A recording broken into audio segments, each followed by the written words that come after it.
You scroll through the comments section online, and you've probably seen something just like this. Someone says, if you actually lived by biblical morality today, you'd be locked up for a very long time. The Bible is the last place anyone should look for morals. That is a really powerful accusation, right? So in this explainer, we're going to dive deep into why that idea might be based on a pretty fundamental misunderstanding of what the Bible is actually about.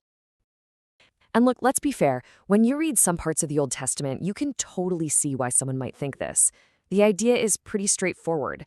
Biblical morality is just so ancient and brutal that if you tried to live it out today, you'd literally be a criminal.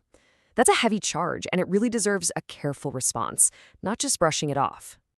And this really gets to the heart of the matter. When Christians say they follow the Bible's moral teachings, but, they don't follow the dietary laws in Leviticus, are they just picking and choosing what they like? Is it some kind of moral buffet? That's the central question we're going to dig into. So to even get close to an answer, we first have to figure out what we're even talking about. Because when a critic says biblical morality, they're often painting with an incredibly broad brush. And as we're about to see, that's exactly where the misunderstanding gets started. What tends to happen is that everything gets thrown into one giant, and let's be honest, kind of intimidating pile.